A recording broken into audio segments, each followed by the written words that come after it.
selanjutnya, selain dari pengelompokan menggunakan tingkat bahaya tadi, jadi ada pengelompokan lain yang perlu dipertimbangkan terhadap bahaya kimia dan fisik. Jadi kalau bahaya kimia dan fisik itu ada tingkat bahaya tinggi, sedang, dan rendah. Jadi kalau yang tinggi itu yang mengancam jiwa manusia, yang sedang itu bahaya yang mempunyai potensi mengancam jiwa manusia, sedangkan yang rendah itu bahaya yang mengakibatkan pangan tidak layak dikonsumsi. Jadi satuan angka di sini itu memberikan gambaran tingkat signifikansinya. Jadi untuk kategori resiko dan keakutan bahaya diberi angka 10 untuk rendah, sedang untuk 100, dan 1000 untuk yang tinggi. Sedangkan tingkat signifikansinya perkalian antara tingkat resiko dan keakutan yang menghasilkan angka 100 sampai 1 juta. Dengan signifikansi rendah 100 sampai 1000, sedang 10.000, dan beratnya antara angka 100.000 sampai 1 juta.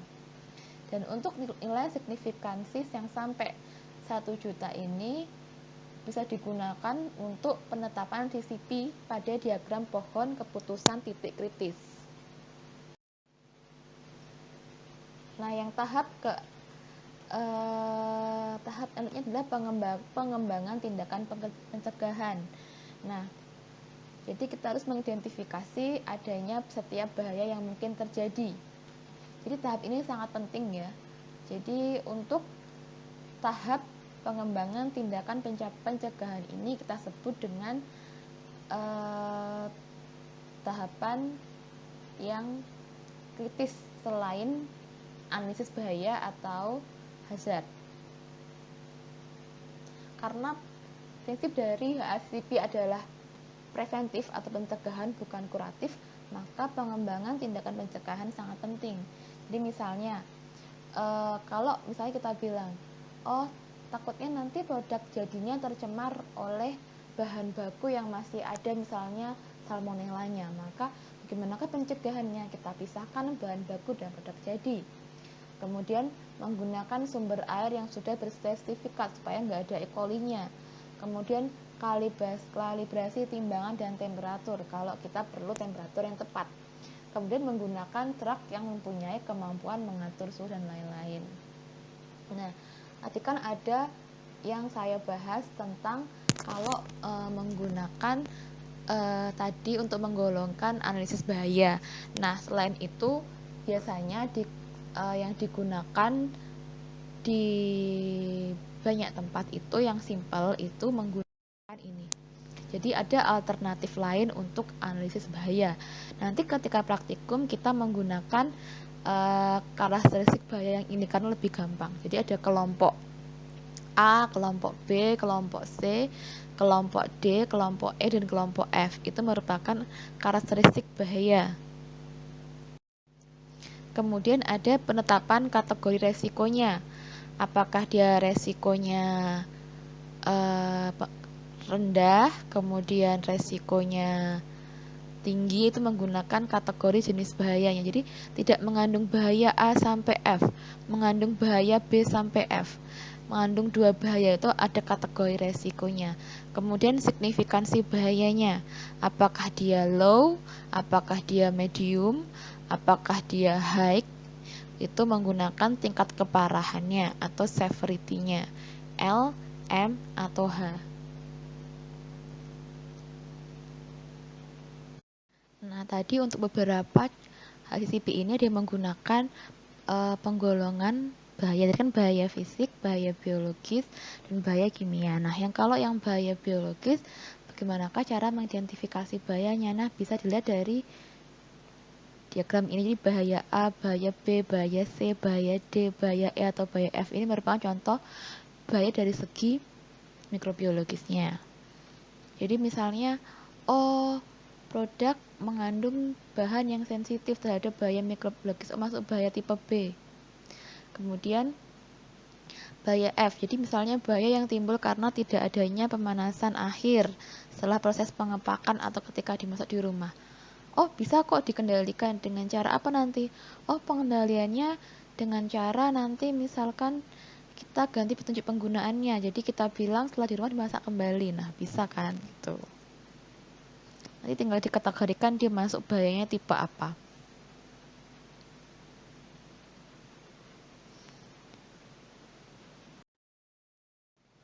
Kemudian yang kedua, identifikasi bahaya secara biologis.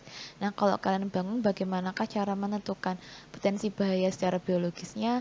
Bisa dilihat di sini, contohnya adalah bahan mentah mengandung bakteri, kemudian bahan bakunya mengandung tikus dan kotoran tikus misalnya. Nah, itu contoh-contohnya. Kalau kalian bingung apa sih bahaya biologisnya tuh apa sih sebenarnya gitu. Kemudian yang selanjutnya adalah bahaya secara kimiawi.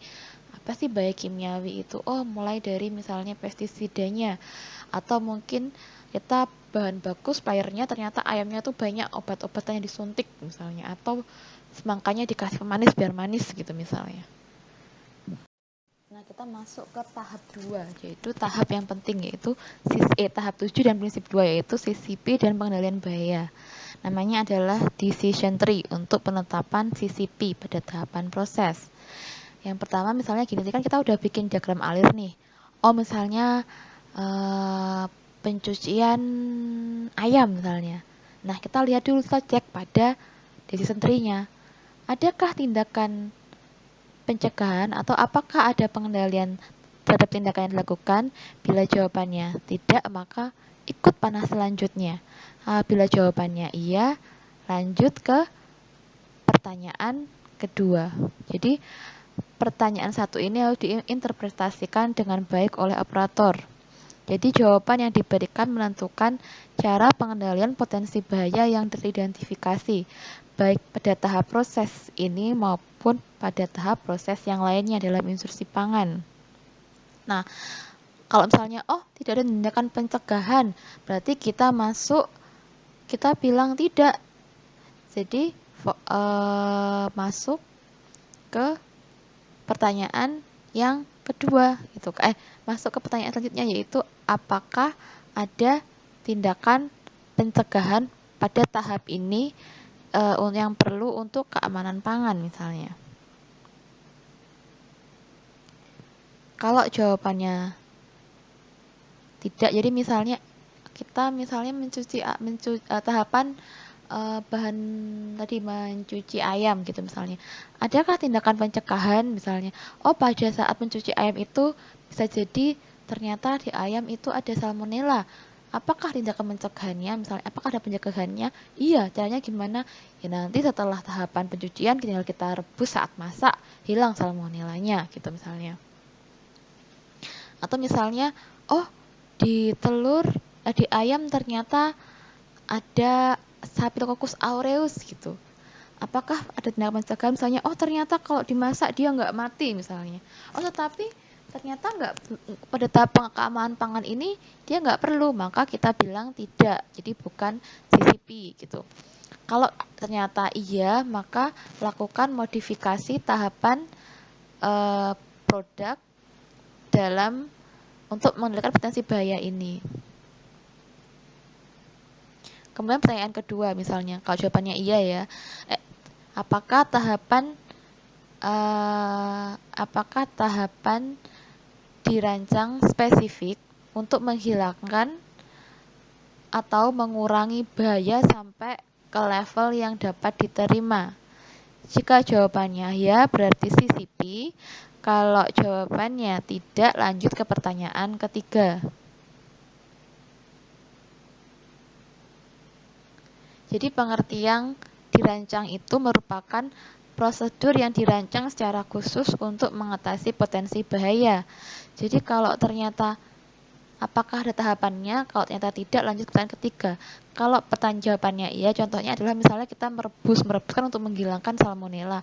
Apakah ada tahapan spesifik? Iya gitu, berarti masuk CCP. Karena kalau sampai kita merebus tidak sampai suhunya, maka masih ada salmonellanya dong gitu. Nah, apakah tahapan dirancang spesifik untuk menghilangkan atau mengurangi bahaya sampai level yang dapat diterima? Kalau misalnya jawabannya tidak, maka lanjut ke pertanyaan ketiga. Dapatkah kontaminasi dengan bahaya yang diidentifikasi terjadi melebihi tingkatan yang dapat diterima, atau dapatkah ini meningkatkan sampai tingkatan yang dapat diterima? Kalau jawabannya tidak, bukan CCP. Kalau jawabannya iya, lanjut ke pertanyaan keempat. Yang keempat adalah apakah tahapan berikutnya menghilangkan atau mengurangi bahaya sampai yang level yang dapat diterima. Jika jawabannya iya, maka dia bukan CCP. Tapi kalau jawabannya tidak, berarti masuk ke CCP.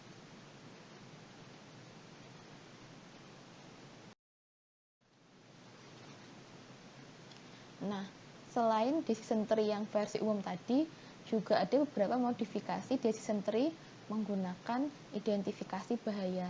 Itu misalnya contohnya bahan baku, kemudian formulasi, dan proses. Jadi, ada yang pakai yang umum tadi, atau bisa menggunakan yang khusus, ini misalnya bahan baku.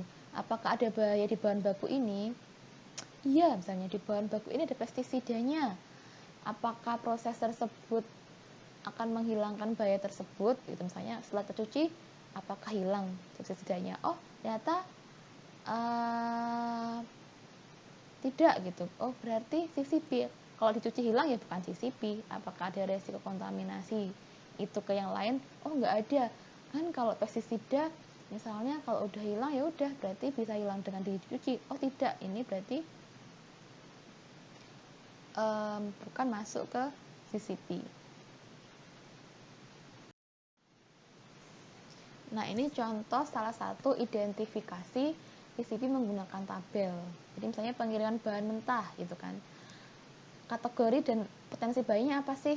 Misalnya, terus saya kalau fisiknya apa, biologisnya apa, kemudian kimiawinya apa. Misalnya, oh ternyata cuma ada bakteri patogennya, mikrobiologisnya aja gitu. Pertanyaan, apakah ada upaya pengendalian? Ya, nanti dimasak kok setelah dikirim bahan mentahnya. Kemudian yang kedua, apakah tahap ini secara khusus dirancang untuk menghilangkan atau mengurangi kemungkinan bahaya? Oh, enggak ada. Pengiriman bahan mentah apa sih yang kita lakukan gitu kan.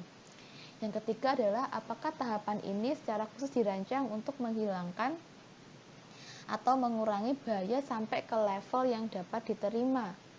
Kita bilang iya, karena pas pengiriman bahan mentah nanti bisa kok misalnya dikasih suhunya yang rendah gitu. Kemudian tahap yang keempat, apakah tahap berikutnya dapat menghilangkan bahaya yang teridentifikasi atau mengurangi kemungkinan adanya potensi bahaya. Kalau kita bilangnya iya, misalnya nanti ada perlakuan panas kok, nanti tahapannya ada di proses diagram alir kok gitu. Yang ke-8 adalah tahap penetapan batas kritis atau critical limit, merupakan prinsip CCP yang ketiga. Jadi CCP ini ditetapkan berdasarkan referensi dan standar teknis serta observasi unit produksi. Jadi yang biasanya untuk yang critical limit ini biasanya berhubungan dengan suhu, apalagi kalau dia berhubungan dengan biologis atau mikrobiologi. Kemudian waktunya juga berhubungan dengan mikrobiologis. Kadar airnya, nah nanti berhubungan juga dengan mikrobiologis lagi kembali. Jumlah bahan tambahannya apa? Nah ini BTP itu ini masuk ke kimia. Kemudian berat bersihnya dan lain-lainnya. Kemudian kriterianya seperti apa? Ukur suhunya, waktunya, pH-nya seperti apa? Klorinnya kalau misalnya pada air, dan parameter yang berhubungan dengan panca indera. Jadi misalnya kita bisa bilang dia basi, nggak usah kita cek harus pakai uji mikrobiologi untuk lihat oh, ada E. coli-nya, ada bakterinya. Ya kalau dia udah mulai penyimpangan panca indera ya berarti wah ini kayaknya udah nggak benar nih gitu. Nah ini contoh critical limit atau batas kritis pada CCP. Yang pertama misalnya sterilisasi makanan kaleng. Apa sih yang penting? Ya suhu lah, berat kalengnya lah. Jadi jangan sampai isi kalengnya itu sesuai, misalnya cairannya itu lebih banyak dibandingkan isinya, atau misalnya sardennya. Kemudian ternyata hamburger. Apa sih yang penting? Tebal hamburger apa penting? Nanti berhubungan dengan daya terima konsumennya. Kemudian waktu dan suhunya berhubungan dengan mikrobiologisnya. Kemudian misalnya penambahan asam ke minuman asam, ya pentinglah kepada pH, jangan sampai pH-nya nanti terlalu rendah jadinya asam banget, atau terlalu tinggi jadinya pH-nya terlalu basah. Selain tidak asam rasanya, tentu saja akan meningkatkan resiko untuk terjadinya pencemaran mikroba. Nah, ini salah satu contoh formulir potensi bahaya yang mungkin tidak dikendalikan oleh operator. Nah, silakan dibaca sendiri. Nah, untuk tahap ke-9, prinsip 4 adalah menetapkan prosedur monitoring. Nah, prosedur ini dimulai dari apa? Jadi pertanyaan apa ini harus dijawab dengan apa sih yang dimonitor gitu. Berdasarkan batas kritis yang ditetapkan, misalnya apa sih yang dimonitor, misalnya suhu, waktu, ukuran, atau misalnya pH gitu. Kemudian pertanyaan kedua adalah mengapa. Jadi mengapanya ini jawab dengan alasan bahwa tidak dimonitor apabila melampaui batas kritis yang menyebabkan tidak terkendalinya bahaya tertentu dan memungkinkan menyebabkan tidak amannya produk. Kemudian pertanyaan di mana? Di manakah atau titik manakah atau di lokasi mana monitoring dilakukannya? Kemudian pertanyaan bagaimana?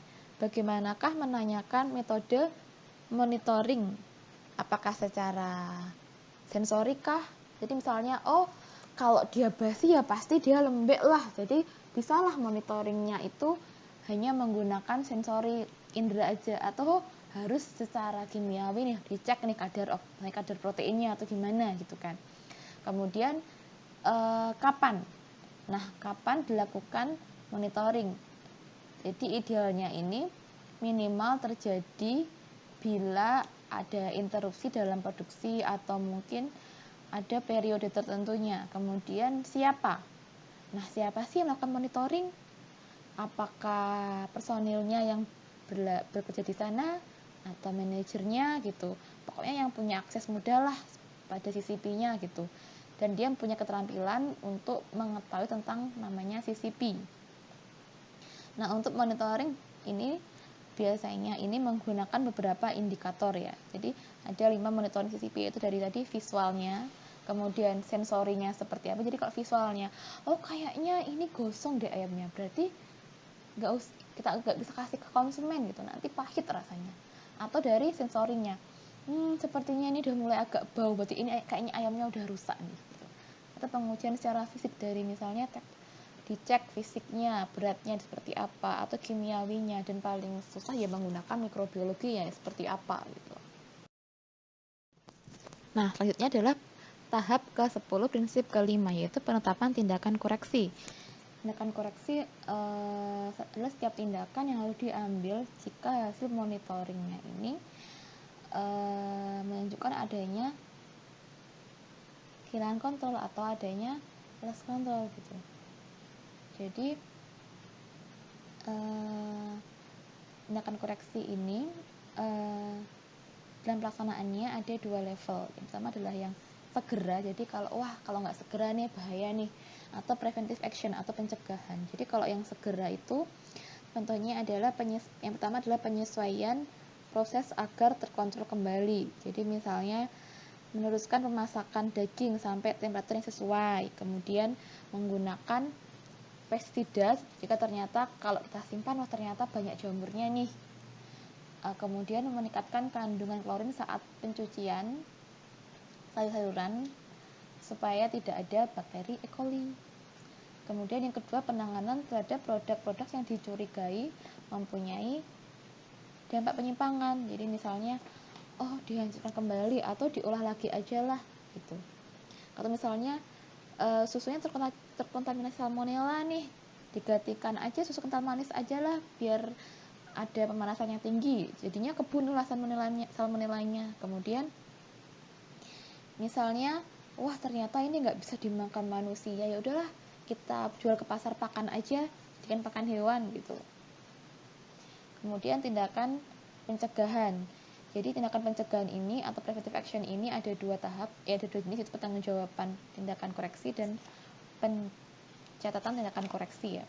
Jadi kalau yang untuk tanggung jawab ini biasanya diberikan kepada petugas atau pejabat di perusahaan. Kemudian yang kedua, kalau yang dokumentasi atau pencatatan tindakan koreksi ini biasanya yang bertanggung jawab ini adalah petugas atau biasanya orang di bagian produksi, karena dia misalnya kayak oh dia ini produksi sup 100 porsi, berapakah suhunya, dia yang ngecek biasanya gitu. Kemudian rekaman tindakan koreksi, jadi ini digunakan untuk perencanaan, ini harus ada di namanya HACCP plan ya. Jadi rekaman atau laporan tindakan koreksi ini berisi beberapa hal-hal, yaitu identifikasi produknya, misalnya deskripsinya seperti apa, berapakah yang dimasak hari ini, ada penyimpangan tidak gitu, kemudian ada tindakan koreksinya enggak ketika ada penyimpangan di produk akhir gitu, atau misalnya oh ada penyimpangannya di pemanasan tapi setelah produk akhirnya sama aja kok, oke nggak masalah. Kemudian yang keempat adalah nama individu yang bertanggung jawab harus juga ditulis di tanda tangan, mengetahui siapanya yang bertugas hari itu. Ada evaluasi pelaksanaan tindakan koreksi jika diperlukan. Kenapa rekaman ini penting? Jadi tidak, kalau misalnya ada yang salah, kita bisa melakukan audit. Siapakah pekerja yang melakukan proses produksi yang salah gitu. Nah, untuk HACCP plan ini nanti berhubungan dengan adanya kan ada evaluasi pelaksanaan atau tidak kan. Nah, kita bisa lihat apakah produk ini layak untuk diedarkan kah? Apakah wah kayaknya produk ini nggak layak deh, misalnya wah ternyata ayamnya banyak salmonella nih, nggak bisa nih dikasih ke manusia, udah kita jadikan pakan hewan aja. Yang ke-11, prinsip 6 adalah menetapkan prosedur verifikasi ketentuan kodeks. Verifikasi sendiri merupakan pemeriksaan secara menyeluruh untuk menjamin bahwa sistem yang ada ini aman untuk produksi, kemudian juga aman untuk dikonsumsi dan mutunya ini sesuai. Nah, verifikasi sendiri ada 4 kegiatan, yaitu validasi HACCP, kemudian tinjauan produk hasil pemantauan CCP, pengujian produk, yang terakhir yang tidak kalah penting adalah proses audit. Nah,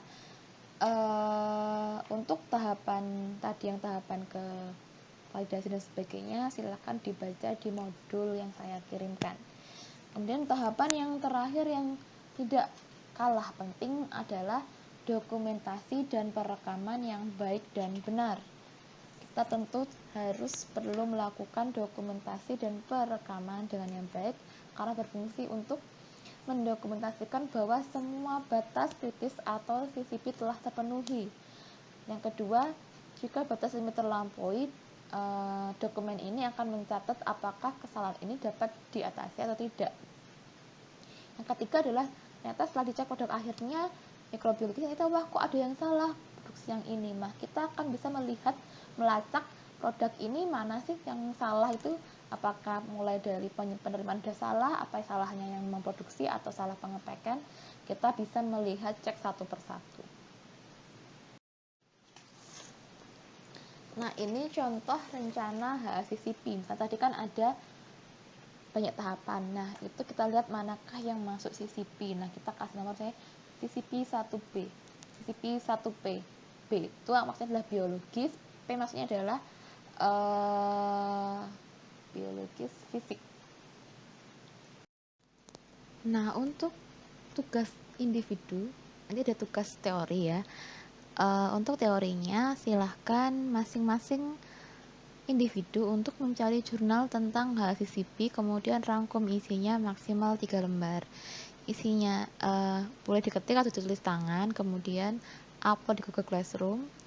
Artikel tidak boleh sama, setorkan judul jurnal ke PJ mata kuliahnya supaya tidak sama. Kemudian kalau semuanya sudah mengirim judul artikelnya, serahkan daftar judul artikelnya beserta siapa-siapa namanya ke saya yang telah direkap oleh PJ-nya. PJ-nya yang PMN kalau nggak salah Rifka. Jadi nanti silahkan menghubungi Rifka supaya nanti judul jurnalnya tidak sama. Nah, sekian untuk teori pengawasan mutu pangan tentang HACCP pada pagi hari ini.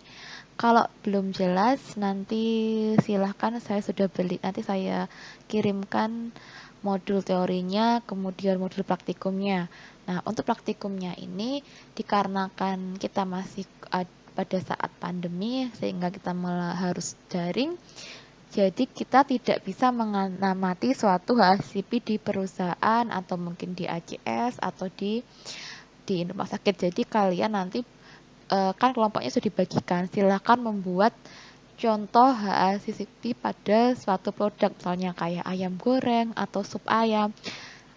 Silahkan kalian buat sendiri dengan format yang sudah saya berikan, formatnya sesuai yang ada di penuntun praktikum. Tetapi kalau kan di penuntun praktikum tidak harus ada kayak misalnya bandingkan dengan kenyataan di lapangan, itu nggak usah, kalian tinggal bikin aja. Jadi bikin HACCP plan mulai dari tahap 1 sampai tahap 12, kemudian nanti dipresentasikan 2 minggu lagi ya.